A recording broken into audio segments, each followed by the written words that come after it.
Boa noite, pessoal. Você está na Nova Semente, uma comunidade adventista do sétimo dia, que vive por um ideal que é, semana após semana, proporcionar uma experiência real com Deus. Ficamos felizes que nessa noite, um pouco fria, né? Você tomou a decisão de estar aqui conosco. Rocco Batão 77, bairro do Paraíso, em São Paulo, é a sede da Nova Semente. E mandamos um abraço a você, que nos acompanha semanalmente pela internet. Se você ainda não veio na Nova Semente, queremos te conhecer. Estamos aqui numa região bem fácil de chegar, duas estações de metrô próximas, metrô Brigadeiro, metrô Paraíso. Queremos te conhecer. Nessa noite, o pastor Fabiano dá sequência à série Descontaminados. Essa série ela tem falado sobre comportamentos, influências, emoções tóxicas que destroem a nossa vida espiritual. E a série ela propõe alguns antídotos exatamente para esses problemas. A mensagem dessa noite tem por título O Lixo Fatal. Hoje é a quinta mensagem desta série de 9. Não deixe de estar conosco nos próximos fins de semana. Convide seus amigos, temos convites aqui na saída, no formato postal, no formato Slim, são para você e também para seus amigos. Queremos lhe conhecer melhor. Se você está vindo na Nova Semente pela primeira vez, mais uma vez, nossas boas-vindas. Se você gostaria de estar em contato conosco, receber nosso conteúdo, as informações sobre tudo o que acontece aqui, deixe o seu e-mail conosco. Na saída você vai perceber, temos alguns tablets colocados ali. Um processo rapidinho, 30 segundinhos, você deixa o seu e-mail e dessa maneira podemos nos comunicar. Temos recepcionistas colocados ali. Alguma dificuldade, eles podem também ajudar. Em paralelo às programações do Viva, você sabe, nós temos 2 programas do Viva. Esse das 19 horas e um outro programa às 5 da tarde. Em paralelo ao programa das 5, nós temos a Sementinha, que é uma programação que existe desde o começo lá da Nova Semente, desenhada para as crianças 0 a 13 anos. Portanto, você, pai e mãe, se você tem um filho, uma filha nessa faixa de idade, convidamos você a estar conosco no programa das 5 da tarde. Já em paralelo ao programa das 19 horas, mais precisamente às 19h15, tem início o Papo Aberto. Papo Aberto é um formato de programa para adolescentes, faixa 14 a 19 anos. É um programa de bate-papo, conversa sobre a Bíblia, busca de consenso. Então, se você tem um adolescente nessa faixa de idade, convidamos você a estar sempre conosco neste horário das 19 horas. Próxima data do No Palco 2014, domingo, dia 7 de setembro, feriado e domingo. Teremos, nessa noite, 2 lançamentos de CD. Bruno Menezes e teremos também Douglas e Marcele. Só que o programa foi engordado. Teremos também participações especiais, Leonardo Gonçalves, Felipe Valente e Quarteto Vital. Você não tem desculpa para não comprar o seu ingresso para o No Palco 2014, porque além da boa música que vamos ter aqui, ao você comprar o seu ingresso, você está participando diretamente da obra social do Instituto Nova Semente. Boa música e obra social. Combinação boa, né? Não deixe de participar. O aplicativo da Nova Semente está sensacional. Ali temos vários materiais, vários conteúdos em arquivos MP3. Temos várias publicações dos blogs da Nova Semente. E temos a rádio da Nova Semente que está transmitindo continuamente. Se você ainda não baixou, loja Apple, loja Android, você estará conectado e poderá desfrutar de todo esse conteúdo que geramos aqui. Se você gosta da Bíblia, o programa Começos é indicado. O programa Começos é um formato de estudos da Bíblia na forma de séries apresentados sempre pelos pastores aqui da Nova Semente e oferecemos o programa em 3 edições durante a semana. Sábados às 15 horas e segundas e terças às 19h30. Venha, amigos, é um formato aberto. Sempre ocorre aqui no mezanino da Nova Semente, programa Começos. O musical dessa noite, o coral já está colocado ali, a banda já está colocada aqui, vai ser uma celebração. Desejamos a vocês uma boa programação, não se esqueçam de silenciar os seus celulares. Um abraço e até a semana que vem.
Vamos orar?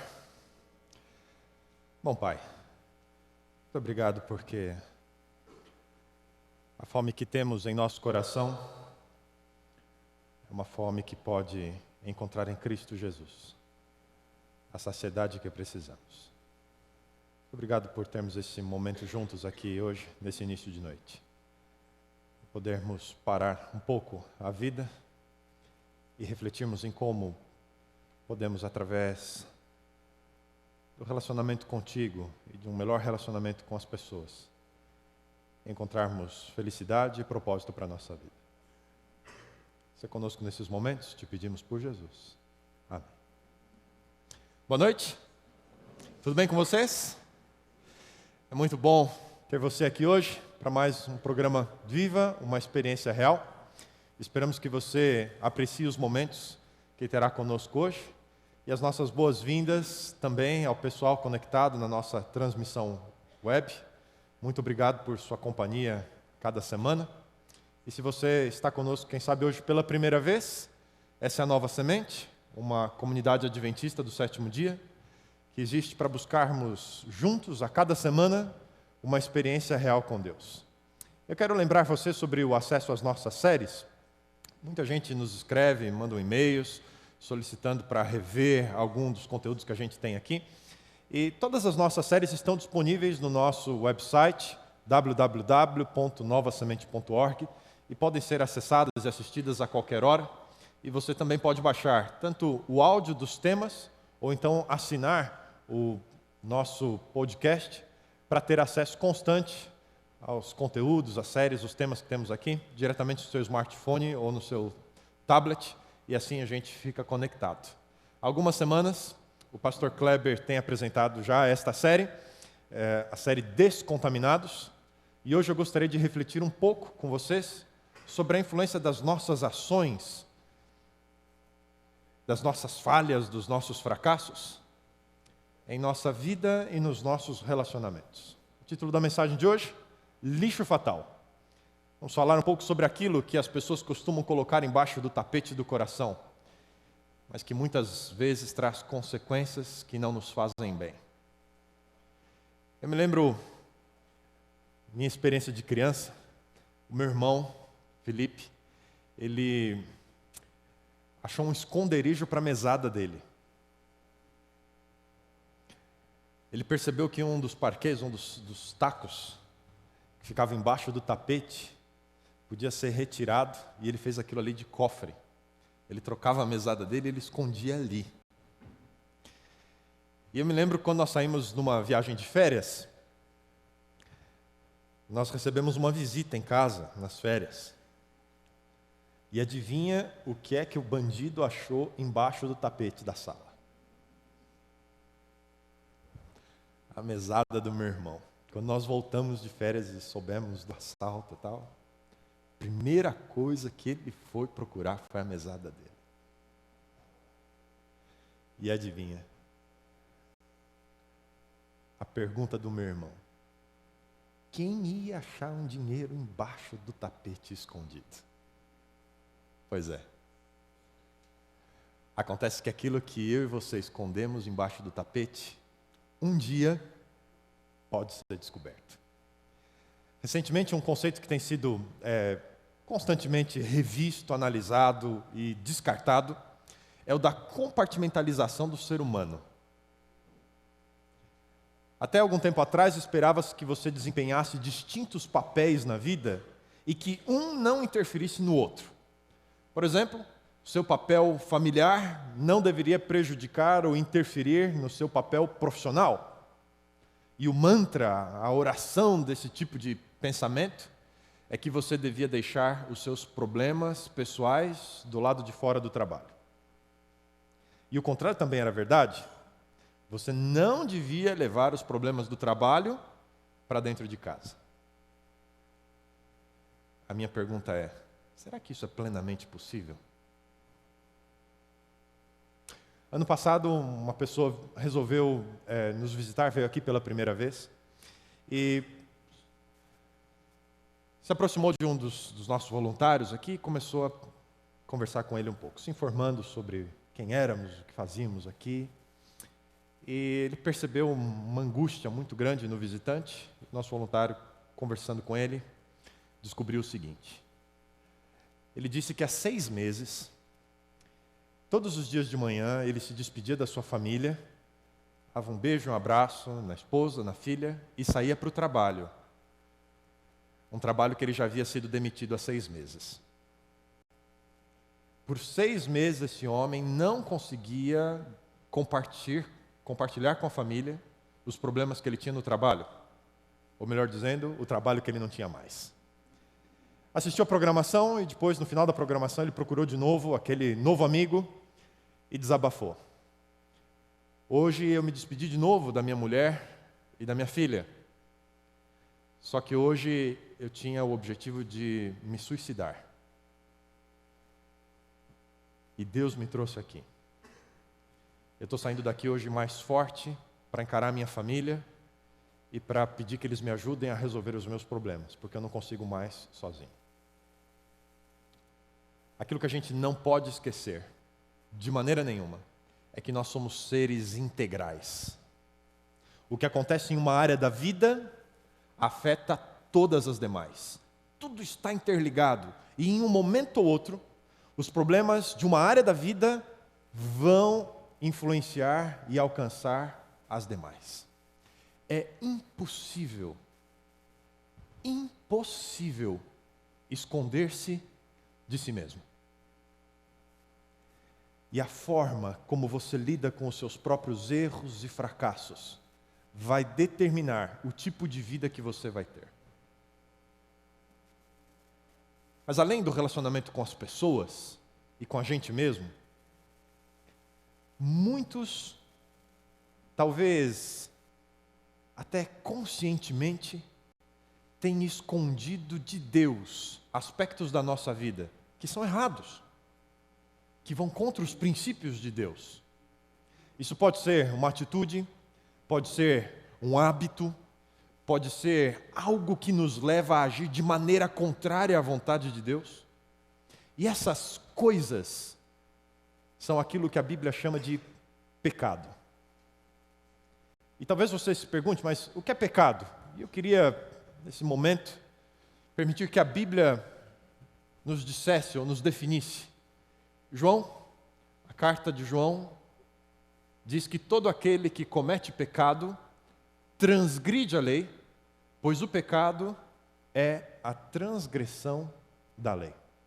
Queridos, quando eu e você tentamos esconder coisas que nós sabemos não são corretas, isso tudo influencia o nosso relacionamento com os outros, mas também o nosso relacionamento com Deus. A mesma carta de João nos diz, se dissermos que temos comunhão com Ele e andarmos nas trevas, mentimos e não praticamos a verdade. Há um outro texto da Bíblia que completa essa ideia. No livro de Provérbios, Salomão nos diz o seguinte: quem tenta esconder os seus pecados não terá sucesso na vida, mas Deus tem misericórdia de quem confessa os seus pecados e os abandona.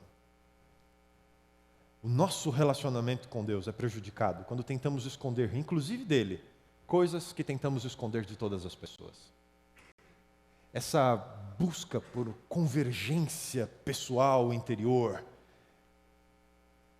deve ser fundamental para uma vida rica e significativa. E mais uma vez, a forma como eu e você lidamos com a nossa bagagem, tanto os nossos erros quanto os nossos acertos, vai definir quem nós somos hoje e o que nós vamos ser no futuro. Essa noite eu quero convidar você para juntos buscarmos um melhor caminho, para nos livrarmos desse lixo fatal, que são as nossas falhas, os nossos pecados, e que a gente vai colecionando ao longo da vida. Para propor uma limpeza do seu interior, eu sugeriria 3 passos para você. O primeiro deles, reconheça o ciclo. Esse é o primeiro desafio que nós precisamos enfrentar. Precisamos entender que existe um ciclo muito comum em relação aos nossos erros e os nossos pecados. E eu dei um nome a esse ciclo: errar, esconder, mentir e culpar. Esse ciclo é um ciclo muito antigo. Eu me lembro de algumas histórias da Bíblia que mencionam pessoas que foram apanhadas e viveram este ciclo. Por exemplo, a primeira história da Bíblia, Adão e Eva.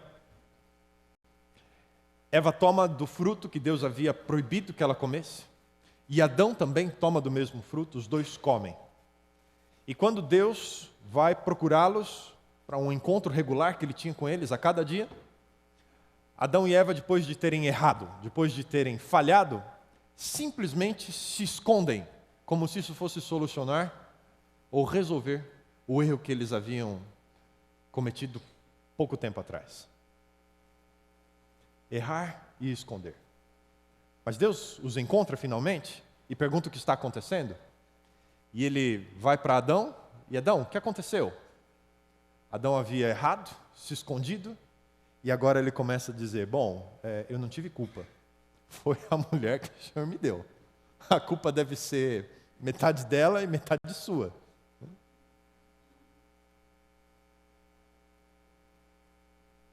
Mentir, errar, esconder, culpar.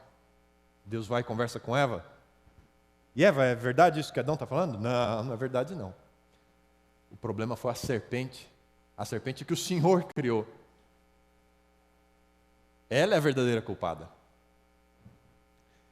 E esse ciclo é tão forte. Na geração seguinte, os filhos do casal, Caim e Abel, se veem presos a esse ciclo também. Os dois levam uma oferta a Deus. Deus aceita a oferta de Abel, mas rejeita a oferta de Caim. Caim, tomado de inveja, um sentimento violento, toma conta dele, assassina o próprio irmão. Falha, erro, um pecado. Deus vai até Caim e diz, onde é que está Abel, seu irmão? Sabe a resposta dele? Abel? Quem é o Abel? Não viu Abel. Eu devia ter cuidado dele? Por acaso eu sou babá do Abel? Eu não sei onde ele está. Errou, escondeu, mentiu. Uma outra história bíblica, José, numa família grande de muitos irmãos, não era muito bem visto pelos seus irmãos. Ele tinha uns sonhos, e de quando em quando ele contava aqueles sonhos, e nesses sonhos ele sempre estava no centro, e os irmãos não gostavam nada de ouvir sobre os sonhos. Sabe o que aconteceu um dia? Quando eles tiveram a oportunidade, José fora de casa, longe dos cuidados do pai, eles resolvem matar o irmão. Um dos irmãos intervém e eles acham uma solução melhor. Vendem o irmão para ser escravo. Erraram, falharam. Retornam para casa e agora? O que fazer? Eles pegam a capa do irmão, rasgam, sujam de sangue e chegam para o pai e perguntam bem dissimuladamente: pai, será que essa aqui é a capa do José? O que será que aconteceu com ele? Será que um bicho pegou ele lá no campo? Errar, esconder, mentir, culpar.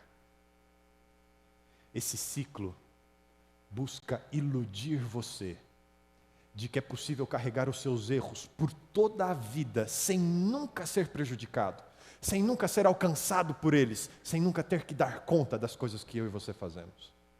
Esse ciclo quer aprisionar a nossa mente, dizendo para nós que a melhor solução para os nossos erros, para os nossos pecados, para as coisas ruins que acontecem na nossa vida, é jogar tudo embaixo do tapete. A mentira por detrás disso é que você tem o controle de tudo. E sabe qual é a pior parte disso? É que eu e você acreditamos nesse ciclo. E de verdade começamos a pensar: é fácil assim. Podemos errar e esconder. É só apagar o histórico de navegação no seu computador ou no seu telefone, esperando que ninguém descubra os sites que você navega? Ou então esconder os frascos para que ninguém saiba as pílulas ou o tipo de bebidas que você anda consumindo? Ou então amassar, rasgar, picar e jogar fora todas aquelas embalagens de chocolate e doces que você come de tarde escondido para ninguém descobrir. A sua mente diz, isso não vai dar certo. Mas o seu corpo diz, eu quero mesmo assim. E no final de contas a gente dá um jeito, a gente resolve isso e a gente esconde tudo. Afinal o ciclo diz, esconder, mentir, culpar. Mas amigos, eu preciso dizer para vocês que esse ciclo ainda tem mais um pedacinho. Tem mais uma volta que ele sempre dá. Ao errarmos, escondermos, mentirmos e culparmos, chega o momento de sermos descobertos. Esse ciclo sempre se fecha assim. Eu tinha 8 para 9 anos e depois de uma semana de provas, chegou a sexta-feira, já não tinha mais prova. Nós havíamos nos mudado para 2 quadras ao lado da escola, então eu já ia sozinho para a escola. E naquela sexta-feira eu estava com uma preguiça de assistir aula. Mas meu pai me obrigou, depois do almoço, almoçamos ali e eu fui para a escola. Assim que eu cheguei na frente da escola, eu vi um colega meu de classe. Fui para ele e perguntei do lado de fora na calçada ainda. Vai ter aula hoje? Não sei, eu estou chegando agora, foi a resposta dele. Oba, obrigado. Você não sabe, né? Logo, se ele não sabe, não vai ter. E voltei para casa. Meus pais tomaram um susto, mas o que aconteceu? Falei, encontrei com um colega e hoje não tem aula. E foi uma sexta-feira deliciosa em casa. Acontece que a monitora, a funcionária do colégio que trabalhava na portaria, ela ia à igreja junto com a minha família. E no dia seguinte estávamos todos lá na igreja. Eu, meu pai, minha mãe e a tia da portaria. E a primeira pergunta que a minha mãe fez para ela, não teve aula ontem? Você já sabe o fim da história, né? Bronca do pai, da mãe e da tia da portaria. Seu lixo acompanha você. Mais cedo ou mais tarde, você vai ser descoberto. A Bíblia já nos dizia isso. Porque não há nada oculto que não venha a ser revelado, e nada escondido que não venha a ser conhecido e trazido à luz. Há um outro texto ainda. Se não fizerdes assim, estareis pecando contra o Senhor, e sabei que o vosso pecado vos há de achar. Mais cedo ou mais tarde, você acaba sendo descoberto. Este é o ciclo verdadeiro. Errar, esconder, mentir, culpar e ser descoberto. E queridos, enquanto nós não reconhecermos que em algum momento seremos vítimas de tudo aquilo que nós escondemos, continuaremos presos a esse ciclo de errar e esconder, errar e esconder, errar e esconder. E é apenas uma questão de tempo, até que os nossos castelos de areia desmoronem, até que a pessoa perfeita que eu e você fingimos ser muitas vezes, se mostre como realmente é, em todos os detalhes e em cores vívidas. Portanto, se a gente quer passar por esse processo de uma limpeza interior, precisamos reconhecer a existência desse ciclo de errar, esconder e ser descoberto, para podermos nos libertar dos atos e dos fantasmas do passado. Mas para limpar o nosso interior, além de reconhecer, nós precisamos também decidir buscar um novo caminho. A Bíblia nos diz num lindo salmo, uma oração a Deus. Ensina-me a fazer a tua vontade, pois tu és o meu Deus. Que o teu bom espírito me guie por caminhos retos e seguros. Em um outro salmo, o Salmo 25, declara que Deus conduz os humildes na justiça e lhes ensina o seu caminho. Todos os caminhos do Senhor são amor e fidelidade. Se você está cansado de ter que lidar com os seus problemas, antecipe-se ao erro. Busque um caminho melhor antes de tomar as suas decisões. procure sabedoria de Deus. Este é um hábito que nós precisamos desenvolver. Em vez de ter que errar e esconder, por que não se antecipar e tomar melhores decisões? Você sabe que a maior parte das decisões que a gente toma acontece no piloto automático?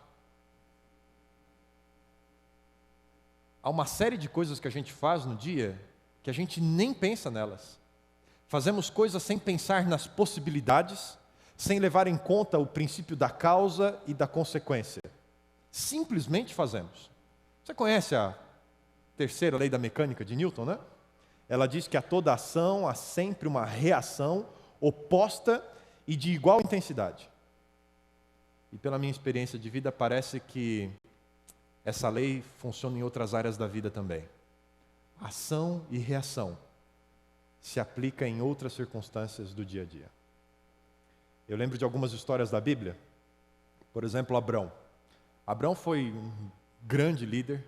Ele é considerado patriarca por judeus e muçulmanos. E Deus o chama de seu amigo. Ele fez uma promessa: Abrão, você vai ser pai de uma grande nação. Acontece que ele e a esposa, Sara, não tinham filhos. Sara era estéril. Mas Deus havia dito. E agora, eles se viam naquela circunstância, envelhecendo e a promessa de Deus sem se cumprir. Num dia, não sei porquê, entraram no assunto. E Sara disse assim: Abrão, e se a gente desse uma ajudinha para Deus? Eu tenho aqui a minha serva, a escrava Agar. Você a toma por mulher e o filho dela vai ser meu filho. Isso era um costume que existia naquela época. Os filhos nascidos na casa de alguém faziam parte da sua família. E Abrão falou: não é que é uma boa ideia? E sem pensar muito, tomou Agar. E o filho dela, Ismael, foi o primeiro filho de Abrão. Acontece que esse não era o filho que Deus havia prometido a Abrão. Mais de 10 anos à frente, e Sara ficou grávida. E Isaque, este era o filho da promessa de Deus. Mas uma decisão mal pensada, mal avaliada, e 2 povos surgiram, os descendentes de Ismael e os descendentes de Isaque. 2 povos que até hoje não convivem bem. Causam dor, sofrimento e morte, um ao outro, por causa de uma ação e decisão, sem o conselho e sem sabedoria. Um outro personagem da Bíblia é Josué.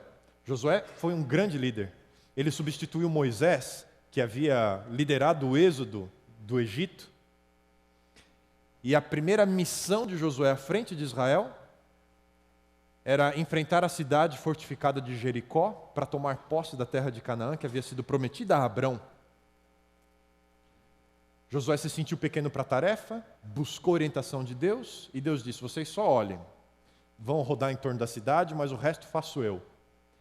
E a semelhança de muitas outras batalhas do Antigo Testamento, Deus entrou em juízo contra os povos pagãos, e Israel apenas olhou. E a cidade fortificada logo espalhou a notícia que ela havia ruído e Israel havia vencido a primeira batalha. Mas num momento de autossuficiência, o próximo desafio militar era uma cidadezinha pequenininha chamada Ai. Sabe o que Josué fez? Bom, Jericó caiu. Ai, que é muito menor, não vai dar nem para o cheiro. Mandou alguém lá para fazer um relatório, trouxeram e a conclusão foi a seguinte: manda 4.000 e está resolvido.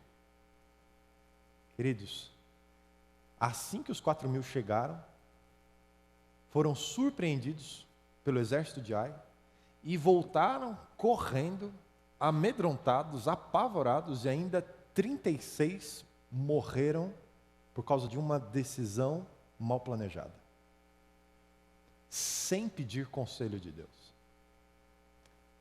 Se nós queremos mudar a nossa relação com as nossas falhas e com os nossos erros, nós precisamos mudar a forma como tomamos as nossas decisões. Antecipe-se. Busque orientação divina antes de tomar as suas decisões. Esse exercício da reflexão e a quebra do automatismo na nossa rotina é o melhor caminho para Deus nos ensinar a tomar melhores decisões, a fim de diminuirmos os nossos erros, as nossas falhas, porque fazemos muitas coisas sem pensar. Para falar a verdade, muita coisa que a gente enfrenta na vida, muito sofrimento podia ser evitado se buscássemos mais a Deus antes de tomar decisões, as pequenas e as grandes decisões da vida. Mas sabe a impressão que eu tenho? É que a gente prefere buscar a Deus para consertar as nossas bobagens. Está cheio de igreja, cheio de gente que só foi lá porque está com problema. E a oração é uma oração mais ou menos assim: por favor, Senhor, só dessa vez, faz um milagre, quebra essa para mim. Eu acho que essa é a oração que Deus mais recebe dos seres humanos. Eu queria repartir com vocês uma outra oração que eu aprendi alguns anos atrás. Ela diz mais ou menos assim: toma-me, Senhor, para ser teu inteiramente. Aos teus pés coloco todos os meus planos e projetos. Usa-me hoje para o teu serviço. Permanece comigo. E que toda a minha obra se realize em ti. Você não acha que essa é uma oração melhor? Precisamos criar este novo hábito na nossa vida. Buscar orientação e direção de Deus antes de tomarmos as nossas decisões. Peça sabedoria a Ele para antever os problemas e Deus vai falar com você. Quando você orar pedindo sabedoria, Deus vai dizer: filho, vou te dar um conselho hoje. Muda o percurso para o trabalho. Deixa de passar naquela rua. Deixa de passar de frente daquele lugar. Vai por esse outro caminho, é melhor. Vai lá na sua agenda, filho. E tira aqueles contatos. Aquele lá. Corta aquele nome. Joga fora aquele telefone. Esquece esse e-mail. Esquece essa pessoa. Sabe esse relacionamento, filho? Se antecipe. Esse relacionamento só prejudica você. Corte relações. É a única maneira de você não se machucar mais. Se nós buscarmos orientação de Deus, Ele vai nos ensinar um dos grandes segredos para diminuirmos os nossos erros, os nossos fracassos. Ele vai dizer: filho, aprenda a cortar o mal pela raiz. O melhor caminho, o caminho da sabedoria e da direção de Deus, nos leva a diminuir as nossas falhas, a diminuir os nossos erros, os nossos pecados. Mas aqui entre nós, perfeição não é algo que está ao nosso alcance, porque nós somos imperfeitos. Vez ou outra, eu e você vamos falhar. E quando isso acontecer, talvez você esteja se perguntando nesse momento: mas e aí? O que fazer? E nesse último passo, essa última reflexão sobre como enfrentarmos e passarmos por uma limpeza interior, precisamos entender o papel da confissão. E nesse momento nós nos deparamos com algo que é crucial no relacionamento com Deus. Algo que é crucial para uma vida ao lado de Deus.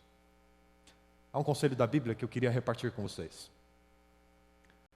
Se confessarmos os nossos pecados, Deus é fiel e justo para nos perdoar os pecados e nos purificar de toda injustiça. O quanto de injustiça Deus consegue nos purificar, nos limpar? Toda. O que é confissão? Confessar é simplesmente ser honesto com Deus. É reconhecer que estamos errados quando Ele está certo. Reconhecer que naquela falta de paciência, que naquele sentimento de inveja, ou quem sabe aquele ato egoísta, falta de respeito, pecamos contra Deus. ofendemos a Deus. Enfim, confessar os nossos pecados nada mais é do que reconhecer tudo aquilo de errado que fazemos, pedindo perdão ao nosso Criador. Simples assim. Deus, o Senhor estava certo e eu errei. Por favor, me perdoe. Será que nós estamos conscientemente ignorando alguns princípios de Deus? Coisas que sabemos que deveríamos fazer, que é o melhor, mas preferimos fazer as coisas do nosso jeito. E vamos colecionando essas coisas erradas, ignorando Deus. Quando eu e você acariciamos qualquer ato de iniquidade, quando abrimos o nosso coração e guardamos lá dentro essas coisas ruins, se somos guiados por pecados conscientes que cometemos, até as nossas preces terão dificuldade em chegar a Deus, porque poluímos o nosso interior. Davi, no Salmo 66, diz: se eu tivesse guardado lugar para o pecado no meu coração, Deus nunca teria me ouvido. Porque isso vai nos matando no relacionamento com Deus. Mas há uma segunda dimensão da confissão que eu queria repartir com vocês hoje. E essa dimensão diz respeito às pessoas que as minhas decisões e os meus atos prejudicaram. Quando eu trabalhei no Rio Grande do Sul, uma família estava passando por um momento muito difícil. A esposa veio conversar comigo e me disse que a filha, uma adolescente de 13 anos, entrou no escritório do pai para fazer uma pesquisa de escola na internet e descobriu os sites que o pai visitava, viciado em pornografia. A menina ficou horrorizada em imaginar que o pai dela era um monstro viciado em sexo. Quando a esposa conversou comigo, ela disse: pastor, a pior parte dessa história é que ele finge que não está acontecendo nada. E a nossa família está destroçada. Quando as nossas ações prejudicam as pessoas que convivem com a gente, quando causamos dor aos outros, não adianta fingir que nada aconteceu. Não adianta nem apenas uma oração para Deus pedindo perdão. Precisamos receber dele coragem para enfrentar os nossos erros e as nossas falhas e resolvermos com as pessoas que machucamos. A Bíblia nos deixa um conselho.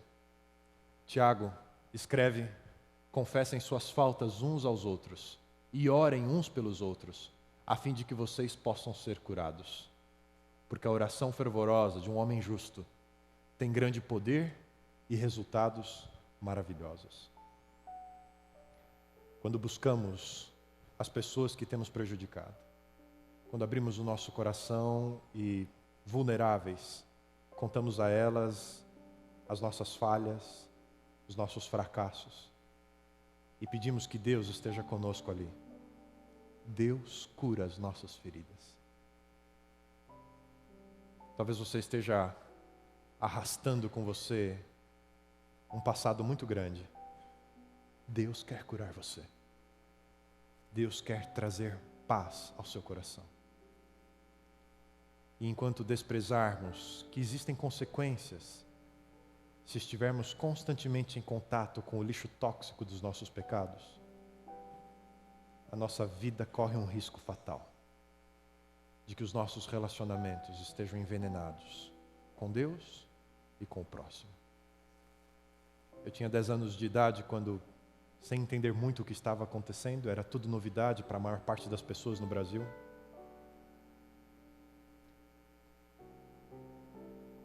Um homem que morava em Goiânia, chamado Devair, dono de um ferro velho, assim noticiou a televisão. Entrou num hospital abandonado, a fim de levar para o ferro velho aquilo que ele achava ser lixo que as pessoas tinham deixado para trás. E depois de algum tempo desmontando o aparelho radiológico, quando o dia estava acabando e a noite chegando, os 20 gramas de cloreto de césio 137 começaram a emitir uma luz radiante, uma linda luz azul. Devair ficou encantado com aquele material, começou a mostrar para as pessoas, sua filha, sua esposa, algumas pessoas da vizinhança, e aquele lixo inofensivo contaminou mais de 113 mil pessoas em Goiânia. Maria Gabriela, a mãe, a esposa, e a menina Leide, de 6 anos de idade, com alta exposição ao césio, morreram em 23 de outubro de 87. O Devair teve uma sobrevida de mais 7 anos, e durante 7 anos ele conviveu com a culpa de brincar com um lixo tóxico. Se encantou com o brilho azul e não percebeu o poder fatal daquele lixo em sua casa e na vida da sua família. Queridos, só Deus tem condição de lidar com o lixo tóxico da nossa vida. Eu e você não temos. Tudo o que os nossos erros e os nossos pecados podem fazer na nossa vida é nos trazer dor, sofrimento, ansiedade. Mas se eu e você, através da confissão, formos a Deus, Ele pode nos trazer paz. E essa noite, ao pensarmos sobre uma limpeza interior, eu não posso deixar de convidar você a uma prece que pede que o perdão de Deus esteja presente na nossa vida e que nos dê sabedoria e força para lidarmos com aquilo que só Deus está habilitado a lidar. Você ora comigo? Bom Deus, estamos diante de Ti esta noite, trazendo tudo o que somos, tudo o que vivemos e colocando diante de Ti. A fotografia da nossa vida não é tão colorida assim. Existe muita coisa que precisa ser tirada e só o Senhor sabe como fazer isso na nossa vida. Por isso te pedimos nessa sincera oração, tem misericórdia de nós. Nos trata com o Teu perdão e nos dá a Tua sabedoria para escolhermos um caminho melhor do que aquele que temos andado até aqui. E nos ajude a experimentarmos este sentimento de estarmos limpos, de não termos vergonha de quem somos, mas pela confiança e pela fé que temos em Cristo Jesus, nos sentirmos renovados nele, que é o nosso Salvador. O nosso pedido esta noite, perdoa-nos e faz-nos pessoas melhores. Ouve a nossa oração. Te pedimos em nome de Jesus. Amém. Deus abençoe você. Te dê uma nova semana, uma semana de novos horizontes, uma semana de paz.